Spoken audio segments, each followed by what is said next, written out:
Hi everyone. All right, so for this video, I want to talk a little bit about deviance. Deviance is what we call a macro social process.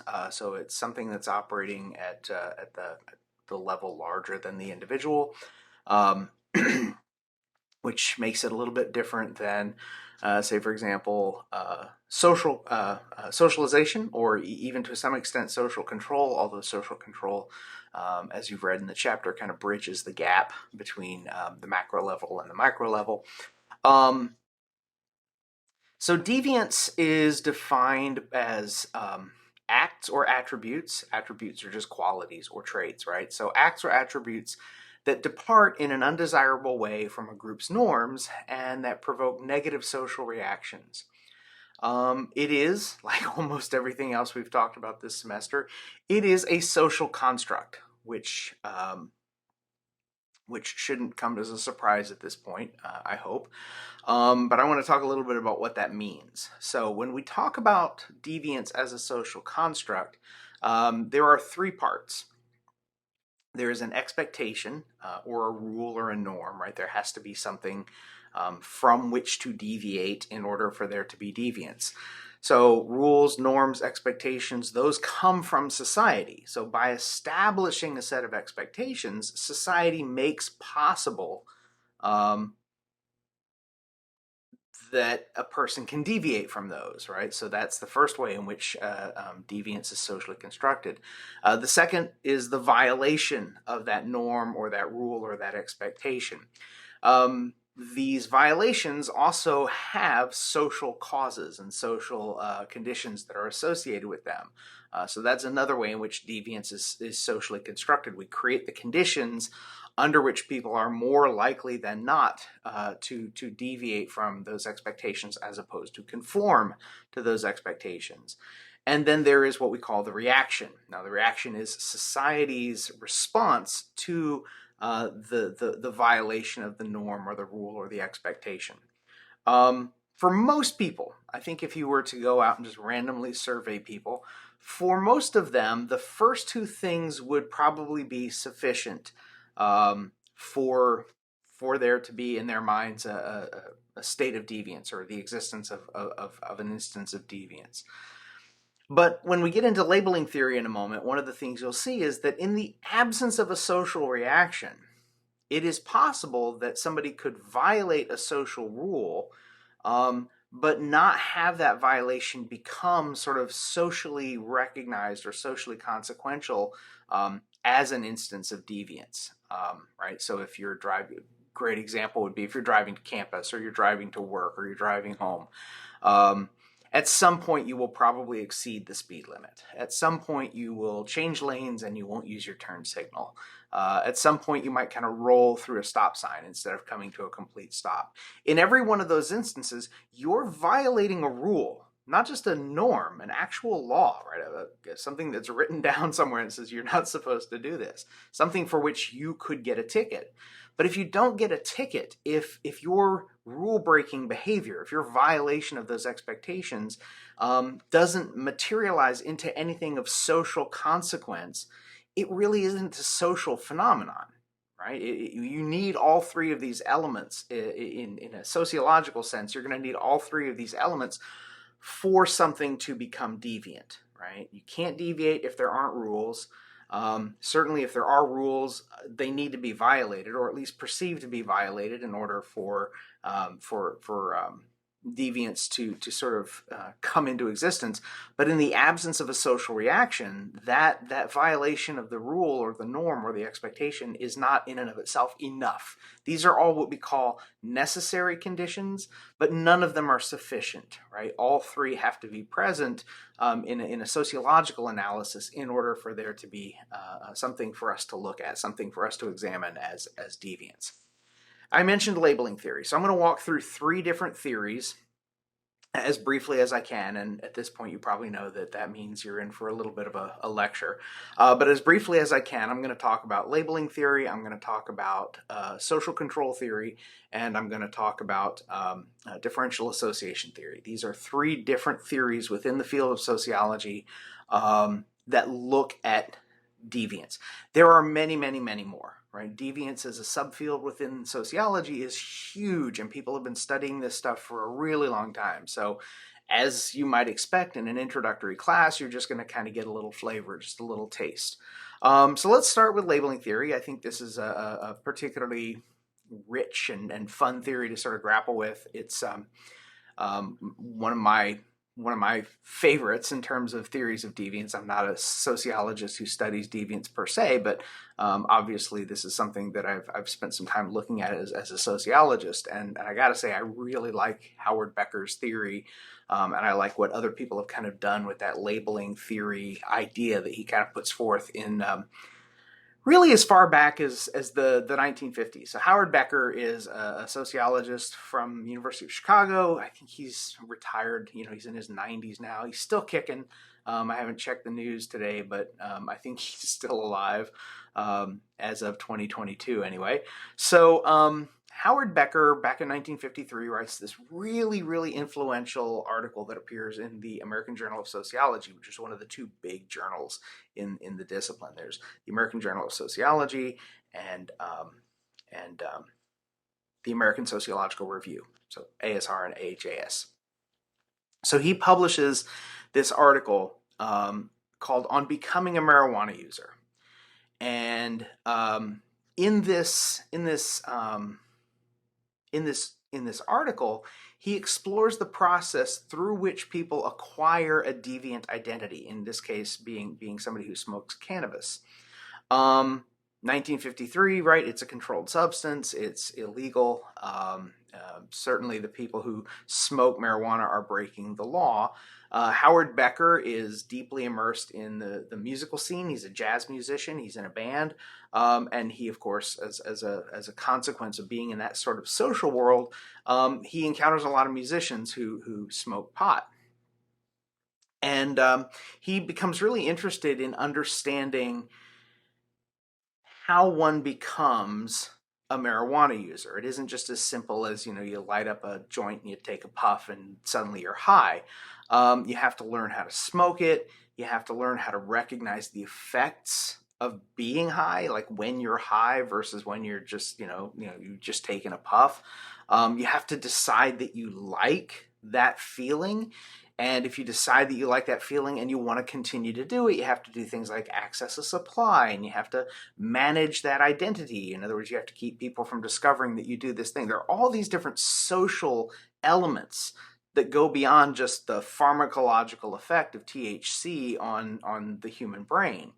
So he writes this article in 1953. 10 years later, he expands on those ideas and a number of other things that he has done in the decade since in a 1963 book called Outsiders, which you've read an excerpt from, in which he sort of talks about developing or acquiring a deviant identity and then managing that identity. So he's thinking about this in a weird sort of way as a kind of, not a career in the sense that you get paid for it, but a thing that you do for a long period of time. So he sometimes will use the term career. He doesn't mean it like, a professional working in an office somewhere. He means somebody who's got, more than a passing experience smoking one joint once when they were in college.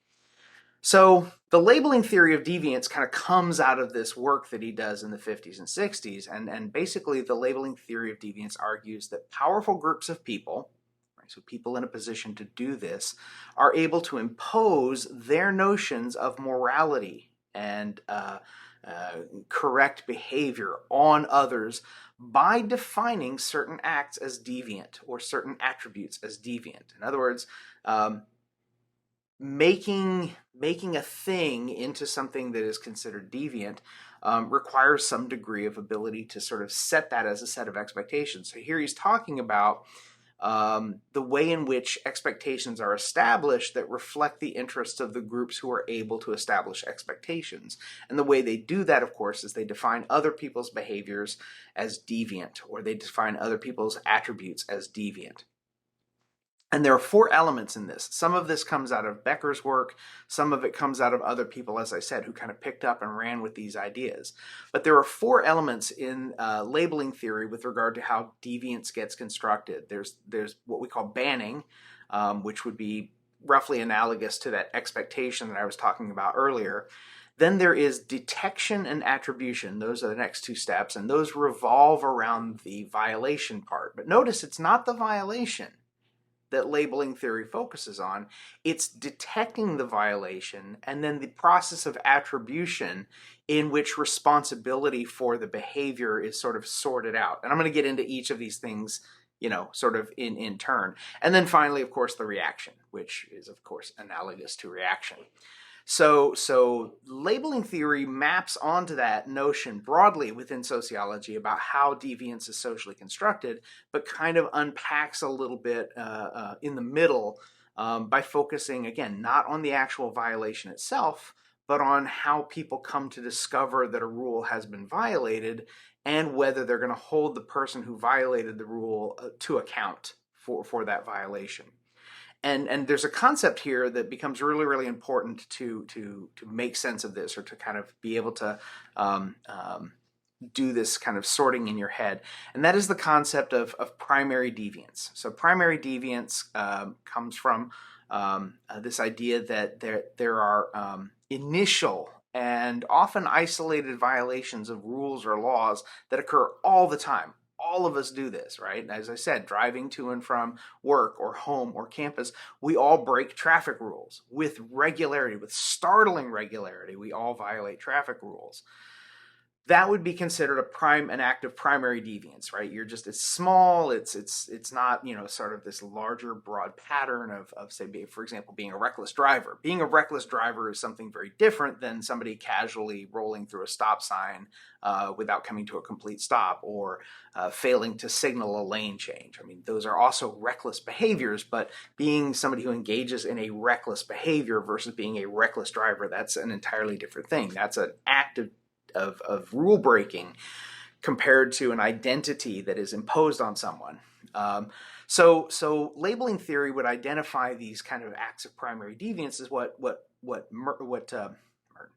Becker would call rule breaking behavior. So all of us engage in rule breaking behavior, but interestingly enough, not all of our rule breaking behavior becomes deviance, and that's where he kind of comes in, and he's like really fascinated by this.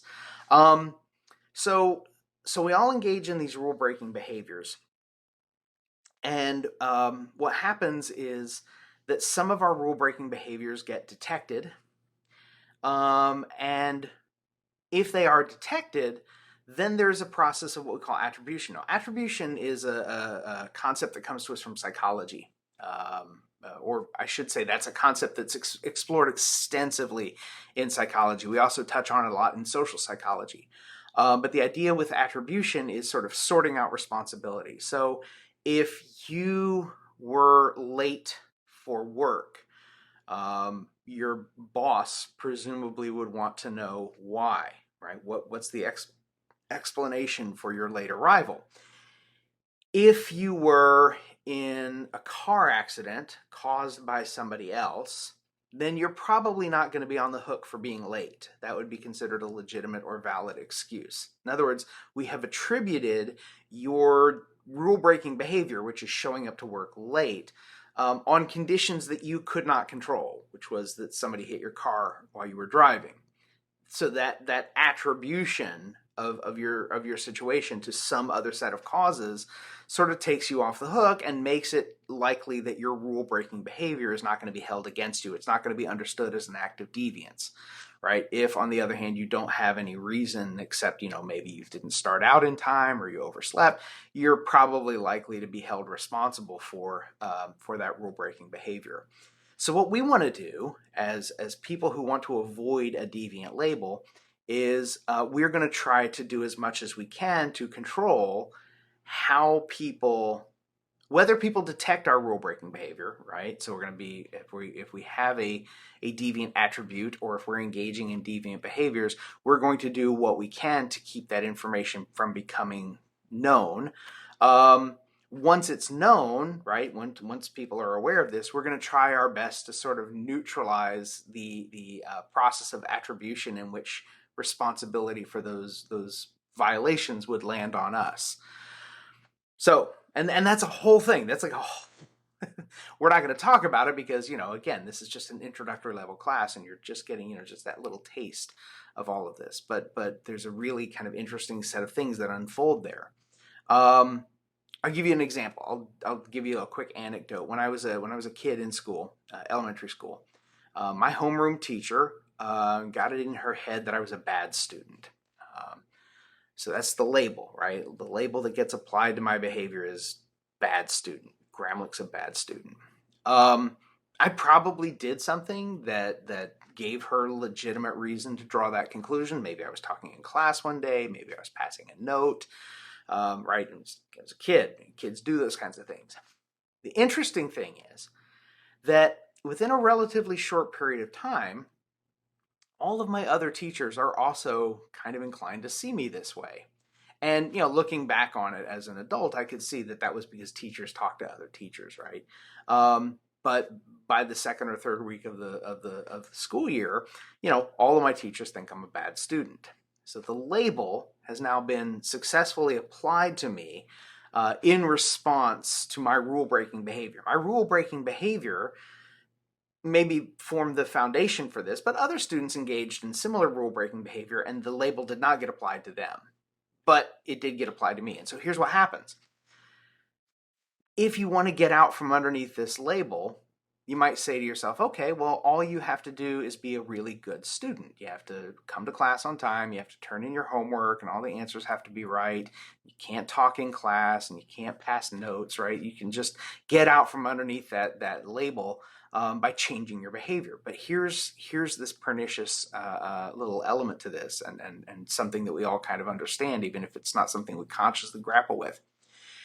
A bad student who comes to class on time and turns in their homework with all the answers correct is not a good student. They're a bad student who's cheating. A bad student who is quiet in class and well-behaved is not a good student. They're a bad student who's up to something. In other words, every single piece of my behavior is now being understood through this filter, through this identity that's been sort of imposed on me in response to my rule-breaking behavior. The reaction, the label, is the thing that is coming to define me. So I've got a couple of choices. I can engage in good behavior. It won't make any difference. Or I could go ahead and engage in bad behavior because I'm going to be considered a bad student anyway. And being a bad student, let's face it, at the end of the day, is sometimes a lot easier than being a good student. So maybe I engage in rule-breaking behavior. I get a lot of attention. I don't suffer any additional indignities that I wasn't suffering before when I was trying to be good. So what happens is society is in essence out there all the time with these labels ready to be applied to our behavior as a mechanism of social control. The way that you can avoid having these labels applied to you is just not break the rules, right? It's a mechanism through which we actually establish social control because the reaction has two levels of effect, right? It has what we call the objective effect, which is the consequence of the label that apply to us in terms of our work life, our economic status, our social relationships, our community involvements. In other words, the things that we can measure. That's what make them objective, right? We can measure the effect of a deviant label. If somebody is an ex-con, they can be legally discriminated against in hiring. They could lose their voting rights. They could find their economic opportunities and their social relationships highly restrained and restricted. The subjective effects of the label are the effects that impact us in terms of our self-concept and our self-image, right? If we come to see ourselves as deviant, as I did, right? I'm like, well, I'm a bad student. It doesn't really matter what I do. I'm going to start engaging in bad student behavior. That set of deviant acts is what we call secondary deviance, right? So primary deviance is the stuff that all of us do, isolated, individual, small, right, infrequent. Then a label successfully gets applied to you. How other people see you the material consequences on your life and how you see yourself are altered as a result of the label. So you begin to engage in deviant behavior as a reaction to the application of the label, right? And that is how one sort of over time sort of acquires a deviant identity. They act on the label that society has imposed on you. It's very consistent with Cooley's notion of a looking glass self, right? If I am who I think you think I am, and you think I'm a deviant, then that's going to be a big part of my self-concept, right? Because our sense of ourself is often a function of how other people see us. And of course, because their behavior toward us is a reflection of how they see us, that gets reinforced. So when Becker proposes this, he's basically making an argument that these labels, these deviant labels, are essentially what society holds out to us as kind of threats, right? That allow them to say to us, you play by society's rules, or here are the things that are going to happen to you. And deviance, as Becker understands it, is actually not something that we do that impacts society, but rather it's something that society does to us in reaction to our rule-breaking behavior. But that the actual construction of deviance revolves entirely around that label and the application of the label, the reaction that society has to our behavior. So that's labeling theory. Social control theory is a little bit different. Social control theory emerges through the work of this guy named Hirschi. And Travis Hirschi has this theory that says deviance occurs when an individual's bonds with conventional society get weakened in some way, right? So we're all connected to society. If the bonds that connect us to that society sort of attenuate or deteriorate in some way, then it makes us more likely to engage in deviant behavior, because the mechanisms of social control that society has sort of at its disposal have less efficacy. They're less likely to impact us in a way that ensures that we conform to social norms. And he says there are 4 types of bonds that we have with society, any one of which or all of which could weaken or attenuate and thus increase the likelihood of deviance. The first is what he calls attachment. So attachment is a kind of an emotional bond that we have to other people, right? So that's really what attachment is. When we are not emotionally bonded to others, we're much more likely to break society's rules than if we're connected. The second type of bond is what he calls commitment. Now, this refers to an individual's desire to achieve goals in some legitimate way, right? Society not only has a set of socially approved goals that we're all supposed to be pursuing, it's also given us a socially approved roadmap for how to get there. We call that, legitimate goal attainment, or, legitimate goal pursuit strategies.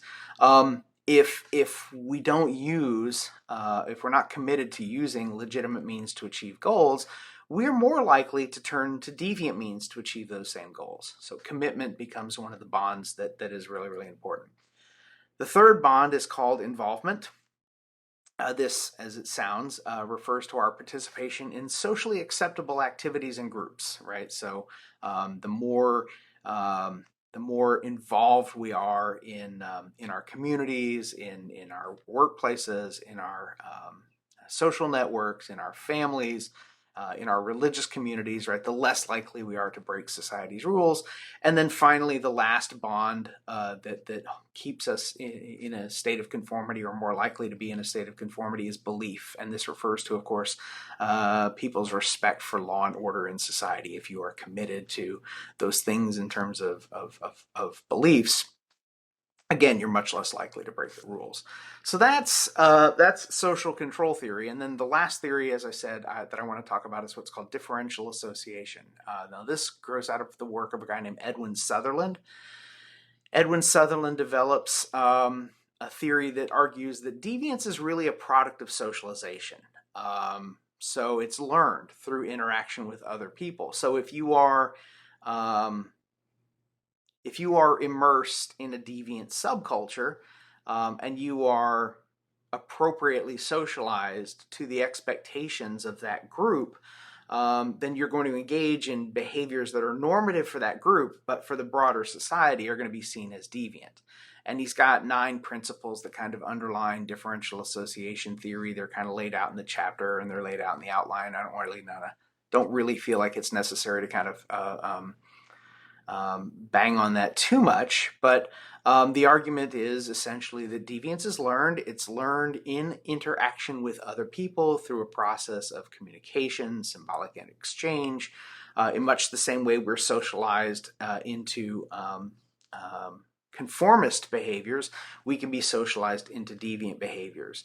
What we learn when we are interacting with a deviant subculture is that there are behaviors, there are expected behaviors, so we kind of learn the techniques associated with deviance, but also rationalizations and justifications for the behaviors that we engage in. So it's in essence a socialization theory that says, if you grow up in a subculture within a larger culture, then over time you are socialized to those norms and those values and the expected behaviors of that particular group. But often those norms and behaviors are defined in opposition to and in deviation from those of the dominant group or the normative majority. All right, so I think that kind of gives you, I hope, a nice overview of deviance. Next time we're going to talk a little bit about collective behavior, which is also a macro-social process, but looks very different than deviance. So as always, if you have questions, reach out. Please let me know. If anything's unclear, I'm happy to clear it up. And if not, I'll see you next time. Take care.